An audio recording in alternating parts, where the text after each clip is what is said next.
வணக்கம் உரையாடல் நிகழ்ச்சிக்கு வரவேற்கிறோம். இன்றைய உரையாடல் நிகழ்ச்சியில டைட்டில் வந்து பார்த்தீங்க அப்படின்னு சொன்னா 5 திணைகளில் ஒன்றா வச்சிருக்காங்க. எஸ், மருதம் டீம் வந்திருக்காங்க. மருதம் அப்படின்னு சொல்லும்போது உள்ள நிறைய விஷயங்களும் இருக்கு. அது சார்ந்த ஃபிலிம் தான் வந்து இப்போ எடுத்திருக்காங்க. ரிலீஸுக்கும் வந்து தயாரா இருக்கு. அந்த டீமை வெல்கம் பண்ணலாம், நிறைய விஷயங்கள்லாம் கேட்டு தெரிஞ்சுக்கலாம். வணக்கம். வணக்கம். எப்படி இருக்கீங்க? ரொம்ப நல்லா இருக்கும். நீங்க எப்படி இருக்கீங்க? நானும் நல்லா இருக்கேன். எப்பவுமே வந்து விதாத் ப்ரோ எடுக்கிற படங்கள் வந்து கண்டிப்பா ஒரு விஷயம் இருக்கும். கையில எடுக்கிற படங்கள்னு கூட சொல்லலாம். அதாவது அந்த படங்களுக்குள்ள ஒரு மெசேஜ் இருக்கும், சமூகம் சார்ந்த ஒரு விஷயம் இருக்கும், சமூகத்துக்கு ஒரு விஷயத்த படத்தின் மூலமா சொல்லலாம் அப்படிங்கிற கதை தேர்வும் இருக்கும். அப்படிதான் வந்து மருதத்தை நான் பார்க்குறேன். ட்ரெய்லர் அண்ட் டீசர் பார்க்கும்போதே நிறைய வழி இருந்த ஒரு ஃபிலிம், ஒரு இன்டென்ஸான ஒரு கதை. அந்த கதையை எப்படி நீங்கள் சூஸ் பண்ணீங்க? அண்ட் இன்னொன்று, அறிமுக இயக்குனராக வந்து இந்த ஃபிலிமில் என்ட்ரி ஆகியிருக்காங்க. அப்போ அந்த கதையை கேட்கும்போது அந்த கான்ஃபிடென்ட் வரணும் இல்லையா? ஃபஸ்ட்டு வந்து இந்த கதையை நான் தேர்ந்தெடுக்கல, அந்த கதை தான் என்ன தேர்ந்தெடுத்திருக்கு. அதுதான் நான் ஏன்னா அவங்க இவ்வளோ ஆக்டர்ஸ் இருக்கிற டயத்தில் இதுக்கு நான் இந்த கதைக்கு நான் சூஸ் ஆவேன்னு அவர் யோசிக்கிறார்ல. அப்போ அதனால் அந்த கதை என்னை தேர்ந்தெடுக்குன்னு தான் நினைக்கிறேன். இதுவரை எல்லா படங்களுமே அந்தந்த கதைகள் என்ன அந்தந்த நடிகர்கள் தேர்ந்தெடுத்திருக்கு அப்படிங்கிறது தான். அப்புறம் இயக்குனர் வந்து என்னென்னா ஃபஸ்ட்டு வரும்போது சாட்டை அன்பழகனோட நண்பர் அவர் தான் இன்ட்ரடியூஸ் பண்ணார். அப்போ அன்பழகன் மேலே எனக்கு ஒரு நம்பிக்கை இருக்குது. அப்போது அவரோட ஃப்ரெண்டு அப்படிங்கையில் அவர் கரெக்டான ஆள் தான் சொல்லுவாருங்கிறது ஒன்று. ரெண்டாவது, இவர் ராஜா சாருடைய அசிஸ்டண்ட். எனக்கு ராஜா சாருடைய அசிஸ்டன்ட், ராஜா லாஸ்ட்டாக ஜெயம் ராஜா சாரை மீட் பண்ணும்போது நான் சொல்லிக்கிறேன், உங்கள் அசிஸ்டண்ட்டுக்கும் உங்களுக்கு எனக்கு பெரிய லக்கு இருக்குது அப்படின்னு. என்ன அப்படின்னு, இல்லை உங்கள் அசிஸ்டன்ட்ஸ்லாம் எனக்கு ஒரு நல்ல படத்தை கொடுத்துறாங்க. அஞ்சாமை சுப்புராம், இருகப்பற்று யுவராஜ், இப்போ கஜேந்திரன். அவர் வந்து அப்படியா இதுங்க எல்லோரும், அப்போ விடுங்க நான் எல்லாருமே அனுப்பிச்சிட்றேன் அப்படின்னா அவர் வந்து ஒரு அது பயங்கர ஹாப்பி. ஏன்னா ராஜாவோட அசிஸ்டண்ட் 3 பேருமே எனக்கு ஒரு நல்ல படங்கள் கொடுத்தது. அதனால அதுவும் ஒன்று இருக்குது. கதை கேட்டால் ரொம்ப இன்ட்ரெஸ்டிங்காக இருந்தது. ஆஹா, இப்படி ஒரு கதையை நம்ம மிஸ் பண்ணக்கூடாது அப்படின்னு தான் உள்ளே வந்தோம். சூப்பர். எந்த பாயிண்ட் வந்து மருதத்தில் உங்களுக்கு அட்ராக்ட் பண்ணுச்சு? இது நாள் வரைக்கும் வந்து விவசாயத்தை பற்றி சொல்லணும்னா, இல்லை விவசாயியோட வாழ்க்கை சொல்லணும்னா, விவசாயத்தினால அவங்க படுற கஷ்டங்களை தான் நான் படிச்சிருக்கேன், படம் பார்த்துருக்கேன், கேள்விகள் நிறைய பட்டிருக்கேன். இதுதான் ஒரு விஷயமா இருக்குது. ஆனால் விவசாயி வந்து விவசாயம் இல்லாமல் வேற ஒரு விஷயத்தில், அதை சார்ந்து வேற ஒரு விஷயத்தில் வந்து அவங்க இன்னல் படுறது வந்து எனக்கு ரொம்ப புதுசாக இருந்தது. இது உண்மையா அப்படின்னு கேட்கும்போது, இல்லை ஆமாம் சார், எங்கள் ஊரில் இப்படி என் நண்பருக்கு பாதிக்கப்பட்டவர் அப்படின்னா, அப்போ அந்த ஊரில் நான் அவரையும் பார்த்தேன். ஆனால் அந்த இது ஒருத்தர் மட்டும் சார்ந்ததில்லை, கிட்டத்தட்ட ஊரில் நான் ஒரு 3-4 பேரை சந்தித்தேன். எல்லாருமே இதில் பாதிக்கப்பட்டிருக்காங்க. சரி, இது வெறும் ராணிப்பேட்டை அந்த வடார்காடு மாவட்டம் மட்டுமா இல்லை, இது தமிழ்நாடு இந்தியாவில் முழுக்க இந்த மாதிரி ஒரு இன்சிடென்ட் நடந்துக்கிட்டே இருக்குது. அப்போது இதை வந்து கண்டிப்பாக மக்களுக்கு அது சொல்லணும். என்னென்னா இது கடந்து போயிடுறோம், பேப்பரில் படிச்சிடுறோம், இல்லை எதுலையாவது விஷயத்தை கடந்து போயிடுறோம். அது இல்லை, இதை வந்து நம்ம கண்டிப்பாக அந்த ஒரு கதையை சொல்லணும்னு மட்டும் தோணுச்சு. அதான் இந்த ஃபில்மோடைய கேப்டன் ஆஃப் த ஷிப் அப்படின்னு சொன்னோன்னா, சார் நீங்கள் தான் கஜேந்திரன் சார். உங்களுடைய அறிமுகப்படம் எடுக்கும்போது ஒரு கான்ஃபிடென்ட் வேணும். அந்த கதை மேலே இருக்கக்கூடிய பிடிப்பு இருந்தால் தான் அந்த கதையை நம்ம வந்து எடுக்க முடியும். அந்த கதையை நீங்கள் ஃபஸ்ட்டு பிட்ச் அப்படின்னு எப்படி சூஸ் பண்ணீங்க? நான் கதையை பிக் பண்ணுறது எப்பவுமே சொசைட்டியில் தான் எடுப்போம். எதுக்காகனா, நம்ம வந்து படம் பார்க்குறது கொடுக்குறது எல்லாமே சொசைட்டிக்காக தான் நம்ம வந்து அட்லாஸ்ட் கொடுக்குறோம். ஸோ ஒரு கதையை நம்ம வந்து இந்த சமூகத்துலேருந்து எடுக்கிறப்போ அது ஈஸியாக பொதுமக்களை கனெக்ட் ஆகும் அப்படின்னு நான் நம்புவேன் ஸ்ட்ராங்காக. ஸோ அப்போ எந்த கதையை எடுத்தாலுமே நான் வந்து சொசைட்டி அப்சர்வ் பண்ணிட்டே இருப்பேன். ஆல்வேஸ் கேரக்டர்ஸ், இன்சிடென்ட்டு எல்லாமே அப்சர்வ் பண்ணிட்டே இருப்போம். ஸோ அப்படி இருக்கிறப்போ இந்த பர்டிகுலர் இன்சிடென்ட் வந்து நிச்சயமாக வந்து நிறைய பேர் அதோட ரிலேட் பண்ணிக்க முடியும்னு ஒரு நம்பிக்கை இருந்தது. ஏன்னா அது நடக்குது, கண்டெம்பரரி வேர்ல்டில் இப்போ அட் ப்ரெசென்ட் நடந்துகிட்டு இருக்கிறதுனால ஈஸியாக அது கனெக்ட் ஆகும் அப்படின்னு எனக்கு தோணுச்சு. அதன் அடிப்படையில் நான் இந்த மருதம் கதைக்கு வந்து விதாத் ப்ரோ எப்படி வந்து ஆப்டாக இருப்பாங்க அப்படின்னு சூஸ் பண்ணீங்க? இல்லை ஆப்ஷனல் வச்சுருந்தீங்களா? எஸ். இப்போ நம்ம வந்து சினாப்சிஸ் எழுதி முடிச்சுட்டு கேரக்டரைசேஷன் பண்ணுவோம். அடுத்த வெர்ஷன் ஸ்க்ரீன் ப்ளே ஆரம்பிக்கிறதுக்கு முன்னாடியே ஃபஸ்ட்டு கேரக்டரைசேஷன் பண்ணால் தான் நம்ம ஸ்க்ரீன் ப்ளே எழுத முடியும். அப்போ கேரக்டரைசேஷன் பண்ணுறப்போ இந்த கதாபாத்திரத்தோட தன்மை, ஒரு 5 வயசு குழந்தைக்கு அப்பா, அவரோட லுக்கு, அவருடைய பெர்ஃபார்மன்ஸு. இப்போ நான் வந்து ஒரு ஃபார்மிங் பேக்ட்ராப்பில் ஒரு கதையை எழுதுறேன் அப்படின்னா அந்த அப்பியரன்ஸு, அதுக்கு இது எல்லாமே வந்து வெகு சில ஆர்டிஸ்ட் தான் அதுக்கு பொருத்தமானதாக இருப்பாங்க. அப்படி இருக்கிறப்போ ஒரு 5-6 பேர் நான் லிஸ்ட் அவுட் பண்ணப்போ இதில் வந்து முதல்ல இருந்தது சார். இவர் கிடைக்காத பட்சத்தில் நான் அடுத்து போகலாம் அப்படின்ற ஒரு ஆப்ஷன் இருந்தது. ஸோ ஃபஸ்ட்டு சாரை முயற்சி பண்ணேன் என்னுடைய நண்பழகம் மூலிமா. சார் கதை கேட்டார், ஒத்துக்கிட்டார். அடுத்த ஆப்ஷனுக்கு எனக்கு அவசியம் இல்லாமல் போயிடுச்சு. அதில் நீங்கள் தேர்வு செஞ்சுருக்கக்கூடிய மற்றவங்களும் வந்து நல்ல நல்ல கேரக்டர்ஸ் வந்து சூஸ் பண்ணியிருக்கீங்க. அண்ட் வந்து மியூசிக் வந்து சொல்லியே ஆகணும்.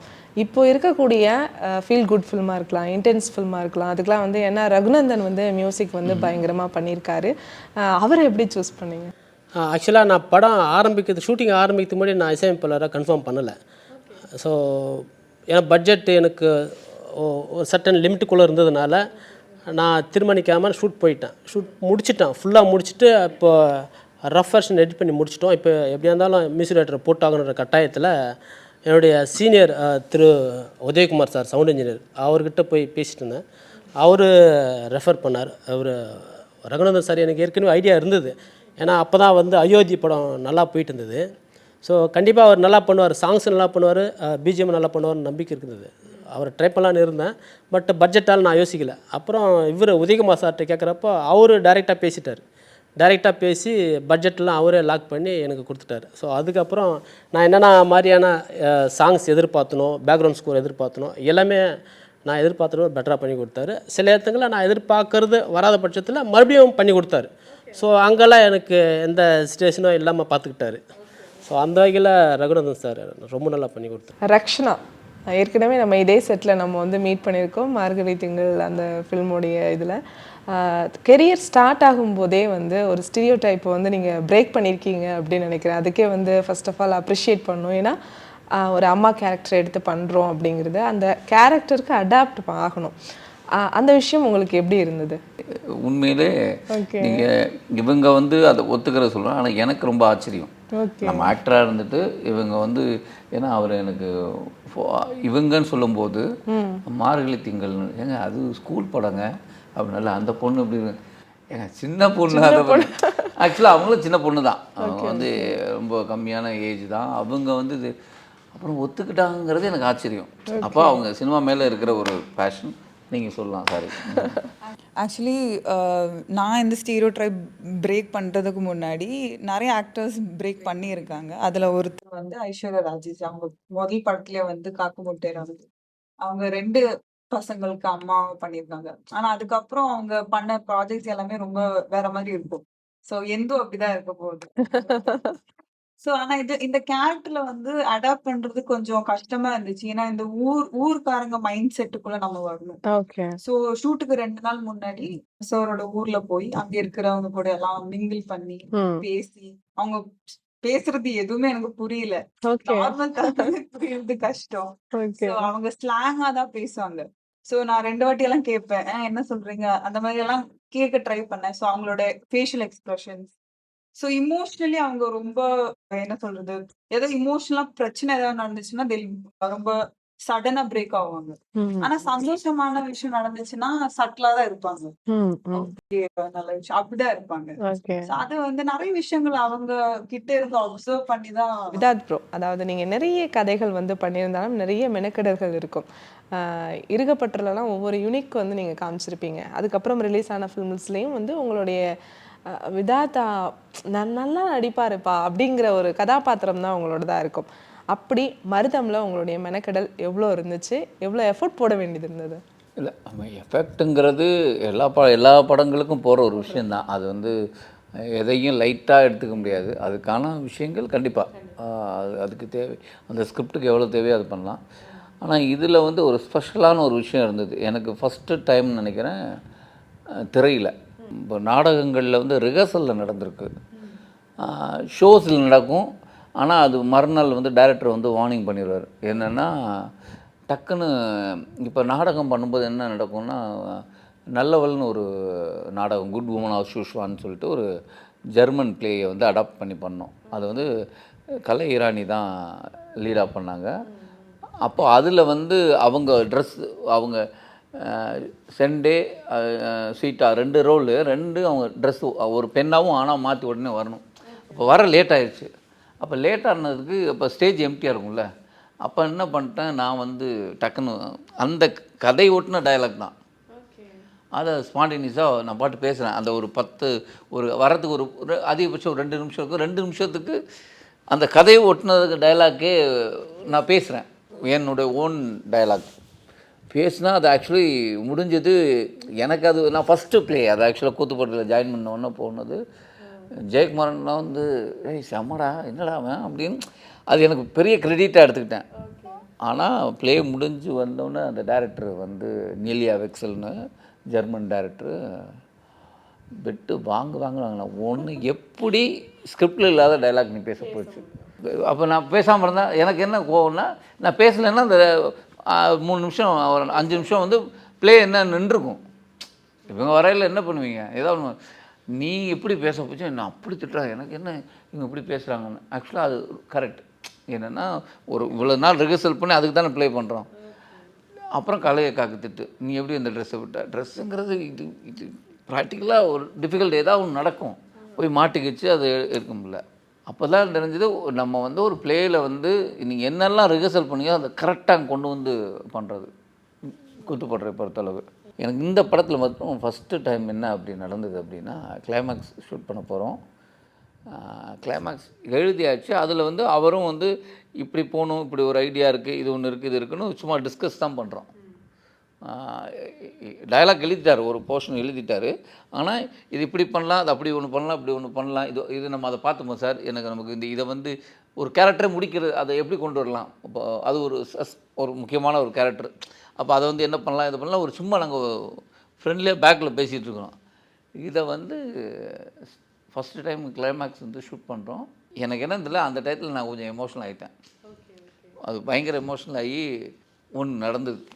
அது எல்லாருக்குமே பிடிச்சிருச்சு. அது அவருக்கு பிடிச்சிச்சு. அதை வந்து அவர் இது வந்து ஃபஸ்ட்டு டைம் என்னென்னா எனக்கு தெரிஞ்சு ஏன்னா படத்துடைய முடிவு நீங்கள் வேறு சீக்வன்ஸ்னால் கூட நகர்ந்து போயிடலாம். படத்தோட முடிவு அந்த முடிவு வந்து அவ்வளோ ஈஸியாலும் இல்லை இது வேணும்னு இருப்பாங்க. ஒரு வகையில் நான் அந்த கதையை வந்து ஒரே செட்டில் போனதுனால அதுக்குள்ளேயே ட்ராவல் ஆனதுனால ஒன்று நடக்கப்பட்டதா இல்லை அவரும் எனக்கும் உள்ள ஒரு புரிதலில் வந்து நடந்ததா நான் அப்போல்லாம் விட்டுட்டேன். நான் இன்னும் படம் பார்க்கல. மியூசிக் டைரக்டர் வந்து சார் உங்களுக்கு இருக்கப்பட்ட ஒன்று பேர் கிடச்சி இந்த எண்டு உங்களுக்கு ஒரு பேர் கொடுக்கும் அப்படின்னாரு. எனக்கு ரீசெண்டாக 2 days முன்னாடி பேசும்போது ஆமாம் அது பியூட்டிஃபுல்லான ஒரு விஷயம் இல்லை அப்படின்னு எங்கேயும் பதிவு பண்ணல. அது இன்றைக்கி அதான் சொன்னேன் நீங்கள் எப்படி விட்டீங்க அதை அப்படின்னு. எனக்கு சார் எப்படி சார் இருந்தது உங்களுக்கு ஒரு நிகழ்ச்சியாக இருந்தது அந்த டைமில்? ஸ்கிரிப்ட் ரைட்டிங் முடிச்சுட்டு ஷூட்டிங் ஆரம்பித்து முன்னாடி ஷார்ட்டு சொல்லியிருந்தேன். கிளைமேக்ஸில் இந்த மாதிரி ஒரு பர்டிகுலர் ஷார்ட் இருக்குது அது மட்டும் கொஞ்சம் நம்ம பெட்டராக பண்ணணும் சார் சொல்லியிருந்தேன். அது மண்டையில் ஏற்றிட்டேன் முதல்ல ஏற்றிட்டேன். அதுக்காக அவர் ஹோம்ஒர்க் பண்ணியிருப்பாருன்னு நினைக்கிறேன். அதுக்கப்புறம் நாங்கள் வந்து ஷூட் பண்ண ஆரம்பித்தோம். எல்லாம் முடிஞ்சது. ஒரு சின்ன ஒரு 4 நாள் கேப் விட்டு தான் நாங்கள் அந்த பர்டிகுலர் கிளைமேக்ஸ் எடுக்க ஆரம்பித்தோம். நான் வந்து அப்போ என்னென்னா அரிபரியில் தான் எடுத்துகிட்டு இருந்தோம். எங்களுக்கு டைம் இல்லை. ஆல்மோஸ்ட் வந்து 5:30 மணி ஆகிடுச்சு. 6 மணிக்கு பேக்கப் பண்ணணும் டைம் ஆகுது அப்படின்றனால வந்து நான் எல்லாத்தையும் அரிபரி பண்ணிட்டு இருந்தேன். ஓகே அது ஒரு ட்ராக் போட்டு ஆரம்பித்தோம்.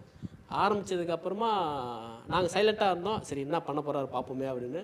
ஆக்சுவலாக யாரும் எதிர்பார்க்கல. ஹோல் யூனிட் வந்து முடிஞ்சதுக்கப்புறமா கிளாப் பண்ணாங்க. ஸோ அதுக்கப்புறம் ஒன்று போகலான்னு சொன்னார் சார். இல்லை வேண்டாம் எனக்கு டியூரேஷன் இல்லை ஏன்னா ஃபஸ்ட்டு ஒன்று வருது பார்த்தீங்களா அது வரதா நான் பெஸ்ட்டாக நான் பார்ப்பேன். ஏன்னா அது இயல்பாக வரும்.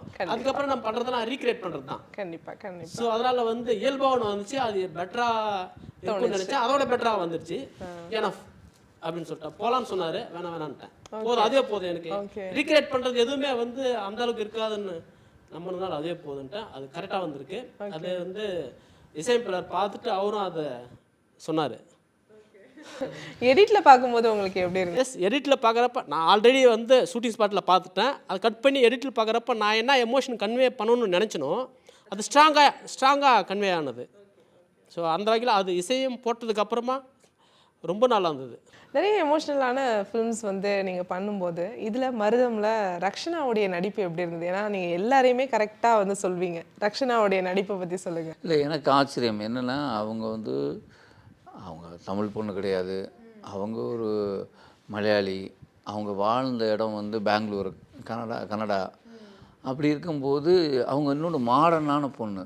அவங்க படித்ததும் சரி இருந்த இடமும். அப்போ அவங்க ஃபஸ்ட்டு டைம் வந்து அவங்க படங்கள் எவ்வளோ தமிழ் படம் அந்த மாதிரிலாம் பார்த்துருப்பாங்க கூட தெரியாது. எனக்கே இவங்க ஊர் வந்து புதுசு. அவங்க அந்த ஊருடைய பழக்க வழக்கங்கள் எல்லாமே எனக்கு புதுசு. எனக்கே சில ஆச்சரியங்கள் கொடுத்தது. அப்போ இவங்களுக்கு கண்டிப்பாக பெரிய ஆச்சு இப்படிலாம் இருக்குமா இப்படிலாம் இருக்கா அப்படின்னு ஒன்று இருக்கும். ஆனால் அதை அவங்க வந்து அந்த நீங்கள் உதாரணத்துக்கு ஒரு புடவை கட்டி நார்மலாக கட்டுற புடவையும் அதுவும் வேறு. ஆனால் அதில் திரும்புறதுலேருந்து அவங்க கொடுக்குற ஒரு ரியாக்ஷன் வர இருக்குல்ல, குட்டி குட்டியான விஷயங்கள், அவங்க பயங்கர ரியாக்ட்லாம் பண்ணிக்க மாட்டாங்க. அவங்க எல்லாத்தையும் கடந்து போயிட்டுருக்கிற ஒரு ரியல் பீப்புளில் பார்க்குற அப்படி போகிற ஆட்கள். இதெல்லாம் சின்ன சின்ன விஷயங்கள்லாம் நோ ஆன்சர்ஸ் எல்லாம் பிடிச்சி அவங்க பண்ணாங்கல்ல, மெனக்கடல். அது எனக்கு ஆச்சரியமாக இருந்தது. என்னென்னா 2வது படத்துலேயே ஒன்று இந்த மாதிரி இருந்தால் பதட்டம் வந்துடும். சார் இது என்ன பண்ணுறது, எது பண்ணுறது, அதை பற்றி அவங்க விட்டால் பயங்கர ஜாலியான பொண்ணு. அந்த பொண்ணு ரொம்ப ஜாலியாக இருக்கிறவங்க. ஆனால் அதுக்குள்ளே போகும்போதில் ரொம்ப டெடிக்கேட்டடாக பண்ணுறதுக்கு எனக்கு ரொம்ப ஆச்சரியம். கண்டிப்பாக நான் சொன்னேன், ஒரு விஷயம் என்னென்னா, அவங்க இப்படி ஒரு ரோலை சூஸ் பண்ணதே இது யாரும் பண்ண மாட்டாங்க. இவங்க வந்து 2வது படத்துலேயே அது சூஸ் பண்ணது இருக்குல்ல, அதுவே அவங்க சினிமா மேலே இருக்கிற பேஷன் புரியுது. அப்புறம் இதுக்கு பார்த்த மெனக்கடல் வந்து எனக்கு ரொம்ப ஆச்சரியத்தை கொடுத்தது. Very good actor. ஐயோ. இப்போ ரக்ஷனா, அதாவது சாரோடைய நிறைய படங்கள் வந்து பார்த்துருப்பீங்க. அவருடைய ஆக்டிங் மருதமில் எப்படி இருந்தது? சூப்பராக இருந்துச்சு. ஆக்சுவலி படத்தில் பார்க்குற விட நேரில் பார்க்கும்போது வேறு மாதிரியான எக்ஸ்பீரியன்ஸ் இருந்துச்சு. ஸோ படத்தில் படத்தில் பார்த்துட்டு அந்த கேரக்டராக தானே பார்ப்போம். ஆனால் சார் ரியலாக எப்படி இருக்காங்களோ, ஆனால் அந்த கேரக்டராக எப்படி மாறுறாங்களோ, அதுவே எனக்கும் கொஞ்சம் சர்ப்ரைஸாக தான் இருந்துச்சு. ஸோ சார் சொன்ன மாதிரி கிளைமேக்ஸ் சீன்ஸ் எல்லாமே ஆக்சுவலி நானும் இருந்தேன். அப்போ நானும் இந்த மாதிரி பார்த்துட்டு தான் இருந்தேன். ஷாக்கிங்காக இருந்துச்சு. ரொம்ப ரொம்ப யுனிக்காக இருக்குது சாரோட கிராஃப்டே. வந்து நிறைய விஷயம் அது எப்படி சார் பண்ணுறாங்கன்னு தெரியாது. அது ஒரு மேஜிக் தான். But yeah. ரக்ஷனா, அடுத்தடுத்த ப்ராஜெக்ட்ஸ் என்னென்ன சைன் பண்ணியிருக்கீங்க, இல்லை பேச்சுவார்த்தை போய்கிட்டு இருக்கா? அவங்க பிஸி. ஆமாம், தெரியுது, சொல்லுங்க. நெக்ஸ்ட் வந்து திரௌபதி 2 ரிலீஸ்ல இருக்குது டிசம்பர். அடுத்தது வந்து பேசிட்டு இருக்கீங்க. நல்ல விஷயமா வந்து வரும் அப்படின்னு எதிர்பார்க்குறேன். தெலுங்கு பண்ணுறீங்க? ஆமாம், பண்ணிட்டு இருக்கேன். அதெல்லாம் நிறைய அவங்க. சார், இந்த மருதம் அப்படிங்கிற டைட்டில் வந்து விவசாயி சார்ந்து எடுத்ததுனால, அந்த மண் சார்ந்து எடுத்ததுனால ஃபிக்ஸ் பண்ணிங்களா? ஆமாம், இந்த கதையோட ப்ரொட்டகனிஸ்ட் வந்து ஒரு ஃபார்மர். ஸோ அவருக்கு அந்த பிரச்சனையை எந்த மாதிரியான ஒரு பாதிப்பை கொடுக்குது அப்படிங்கிறத நான் கதையாக சொல்லியிருக்கேன். ஸோ அதனால் அந்த ஒரு இயல்பான ஒரு விவசாயி பற்றின ஒரு கதைன்றதுனால அது தலைப்பு சரியாக இருக்கும்னு தோணுச்சு. அதுக்காக தான் மருதம். ஓகே, நல்லா இருக்கு மருதம் அப்படிங்கிறது. எனக்கு ஆச்சரியம். ஏன்னா எத்தனையோ விவசாய படங்கள் நிறைய வந்திருக்கு முன்னாடி. எப்படி இந்த டைட்டில் விட்டாங்கன்னு எனக்கு தெரியல. ஆச்சரியமாக நீங்க தேடும்போது அது அவைலபிளாக இருக்கு. ஆமாம், நான் அந்த டைட்டில் வச்சுட்டு முயற்சி பண்ணேன் வாங்குறதுக்காக. கவுன்சிலெலாம் ட்ரை பண்ணேன், எல்லாம் கிடச்சிச்சு. எனக்கு கிடைக்காது தான் நினச்சேன். கண்டிப்பாக நிச்சயமாக யாரோ ஒருத்தர் பதிவு பண்ணியிருப்பாங்க நமக்கு முன்னாடி, அப்படி தான் நினச்சேன். நல்ல வேலை யாரும் பதிவு பண்ணல. 2-3 கவுன்சிலையுமே விசாரிச்சப்போ யாரும் பதிவு பண்ணல. எனக்கு கிடைச்சிது, அது சந்தோஷம்தான். உங்களுடைய அப்கமிங் ப்ராஜெக்ட் சொல்லுங்கள். நாங்கள் ரொம்ப வெயிட் பண்ணுறோம். இன்னும் நிறைய ப்ராஜெக்ட்ஸ் கொடுக்கணும். ஏன்னா நாங்கள் வந்து அடிக்கடி சந்திச்சுக்கிறோம். ஸோ நாங்கள் வந்து கேட்போம். அடுத்து வந்து பெரிய ப்ராஜெக்டாக ஆக்சுவலாக சின்னதாக ஒரு படம்னு ஒரு ப்ராஜெக்டாக அது ரிலீஸ் ஆக போகுது. அஞ்சாமி பண்ண ப்ரொடியூசர் தான் பண்ணியிருக்காங்க. KS Athiyaman sir, Revathi madam கூட நடிக்கிறேன். லிஜோ மோல் பேரா பண்ணுறாங்க. டி இமான் சார் மியூசிக்கு. அதுக்கப்புறம் அன்பழகன், சாட்டை அன்பழகனோட படம், அதுவும் இமான் சார் தான் மியூசிக்கு. அது இப்போ டப்பிங் இப்போ தான் முடிஞ்சுது. அதுக்கப்புறம் 2 வெப் சீரிஸ் போயிட்டுருக்கு. அப்புறம் புதுசாக ஸ்டார்ட் பண்ணுறேன். இந்த அடுத்த மாதத்துலேருந்து செலின் சார் கேமரா பண்ணுறாங்க. அடுத்த மாதத்துலேருந்து ஷூட்டிங். சூப்பர். உங்களுடைய கெரியரில் உங்களுக்கு பிடித்தமான படம்? இந்த இருகப்பற்றுலாம் வந்து நான் எந்த இன்டர்வியூ எடுத்தாலும் இந்த இருகப்பற்றை நான் விடவே மாட்டேன். ஏன்னா அவங்களுடைய நடிப்பு அந்த மாதிரி இருக்கும். உங்களுக்கு ரொம்ப ஃபேவரட்டான ஃபிலிம் அப்படின்னா என்ன? ரொம்ப ஃபேவரட்னு சொன்னால் நான் குற்றமே தண்டனை சொல்லுவேன். ஏன் அப்படின்னா, அது அந்த டயத்தில் இப்படி ஒரு மூவிஸ் யாரும் எடுக்கலை. அது அந்த டயத்தில் அது. அப்புறம் ப்ரொடக்ஷன் நாங்களே பண்ணதுனால அது எங்களுக்கு ஸ்பெஷலாக இருக்கலாம். ஏன்னா அதுலேருந்து தான் என்னுடைய படங்கள் கேரியரை மாறுச்சு. இந்த மாதிரி இவர் இப்படிலாம் சூஸ் பண்ணுவாருன்னு. அதனால எனக்கு அது என்னோடய ஃபேவரட் மூவி. இப்போ இருகப்பற்று செகண்ட் இயர் ஆனிவர்சரி போஸ்டருக்கு கீழே வந்து பார்த்தீங்கன்னா, எப்போ நீங்கள் 2 எடுப்பீங்க அப்படிங்கிற கேள்விகள் தான் நிறைய இருந்தது. யுவராஜை டேக் பண்ணியே வந்து போட்டிருந்தாங்க. எடுப்பாங்களா? பாசிபிள் இருக்கா? அது நான் சொல்லக்கூடாது. எனக்கே கதை சொல்லியிருக்காரு. அமேசிங். நீங்கள் மக்களே கண்டிப்பாக பயங்கரமாக என்ஜாய் பண்ணுறதுக்கு ஒரு படம். நீங்கள் அழுகிறதுக்கும் சிரிக்கிறதுக்கும் சந்தோஷப்படுறதுக்கும் எல்லாத்துக்கும் நிறைஞ்ச ஒரு சினிமா. Beautiful movie. நான் அதுக்கு இடையில இன்னொரு படம் போயிட்டு தான் அதுக்கு வருவார். நான் அந்த படத்துக்காக வெயிட்டிங். ஐயோ செம்ம கதை. நான் அந்த கதை கேட்கும்போதே நான் அழுதுகிட்டே இருக்கிறேன். அதாவது பொதுவாக ஒரு படங்கள் கேட்கும்போது அங்கங்கே கலங்குவோம், அப்புறம் விட்டுட்டு அதை சொல்லுங்கன்னு போவோம். இது எனக்கு ஆரம்பித்த போதே எனக்கு படபடன்னு வந்துருச்சு. அப்புறம் சிரிப்பு வருது, ஹியூமர் இருக்குது, ஆனால் கண்ணு தண்ணி நிற்கலை. அது எனக்கு ஆல்மோஸ்ட் ஒரு சின்ன கான்வர்சேஷன் தான் நடந்தது டைம். ஆனால் அந்த டைம் ஃபுல்லாக எனக்கு நான் வேறு ஒன்றா இருக்கேன். சொல்லும் போது எனக்கு ஃபுல்லாக இருக்குது. அப்படி ஒரு கதை, பியூட்டிஃபுல் ஸ்டோரி. உங்களுக்கான நாளாக வந்து இந்த மருதமுடைய ரிலீஸ் இருக்கும் அப்படின்னு நான் நினைக்கிறேன். மருதம் உங்களுடைய ஆடியன்ஸ், இனிமேல் வரப்போகிற ஆடியன்ஸ்க்கு நீங்கள் என்ன சொல்கிறீங்க? இந்த படம் வந்து எல்லாருக்கும் ஈஸியாக கனெக்ட் ஆகும்னு நம்புகிறேன். ஏன்னா நான் சொல்லியிருக்கிற பிரச்சனை வந்து கண்டிப்பாக எல்லாருக்கும் ஏதோ ஒரு வகையில் சந்திச்சிருப்பீங்க. அதனால் நிச்சயமாக உங்களுக்கு கனெக்ட் ஆகும். அதனால் நிச்சயமாக தேட்டரில் வந்து பார்க்கணுன்னு நான் எல்லாத்தையும் கேட்டுக்கிறேன். மருதம் October 10th எல்லாரும் கண்டிப்பாக தியேட்டரில் போய் பார்க்கணும். ஏன்னா விதாத் சார் நடிச்சிருக்காங்க, நான் நடிச்சிருக்கேன். அது மட்டும் இல்லை, இதில் நிறைய ஒரு ஒரு ஒரு சின்ன விஷயம் சார் ரொம்ப சினிமேட்டிக்காக ரொம்ப கமர்ஷியலாக சொல்லியிருக்காங்க. அது எல்லாருக்கும் ஒரு அவேர்னஸ் தரும்னு நான் நம்புகிறேன். ஸோ கண்டிப்பாக எல்லோரும் வந்து தியேட்டரில் பாருங்கள். தேங்க்யூ. இப்போ வரைக்கும் நான் மக்களை எங்கேயாவது சந்திக்கும்போது எல்லாரும் சொல்கிறது என்னோடய ஃபிலிமோகிராஃபி, என்னோடய படங்களை பூரா, சார் உங்கள் படங்கள்லாம் செம்மையாக இருக்குது, நீங்கள் இப்படியே கீப் இட் அப், இதே மாதிரி படங்கள் பண்ணுங்கள் அப்படின்னு. அப்படி ஒரு வரிசையில் இருக்கிற படம் தான் மருதம். அந்த ப்ராமிஸ் என்னால் பண்ண முடியும். கண்டிப்பாக அப்படி ஒரு அற்புதமான கதை, அப்படி ஒரு வாழ்க்கையை வந்து நாங்கள் படமாக எடுத்திருக்கோம். நீங்கள் மறுபடியும் என்ன அடுத்த படங்கள் இதே மாதிரி படம் பண்ணுங்கன்னு சொல்லுவீங்க. அந்த நம்பிக்கை என்னால் கொடுக்க முடியும். நீங்கள் கண்டிப்பாக எங்கள் டீமுக்கு நீங்கள் தியேட்டர் October 10th வந்து தியேட்டரில் ரிலீஸ் ஆகுது. நீங்கள் தியேட்டரில் வந்து படம் பார்த்து எங்கள் டீமை உங்கள் ஆதரவு கொடுங்க. நன்றி. கண்டிப்பாக இதே சப்போர்ட் எங்கள் சைடும் இருக்கும். மருதம் வந்து உங்களுக்கான நாளாக அமையணும் அப்படின்னு சொல்லிட்டு கலைஞர் செய்திகள் சார்பாகவும் என்னுடைய சார்பாகவும் பெஸ்ட் விஷஸ்.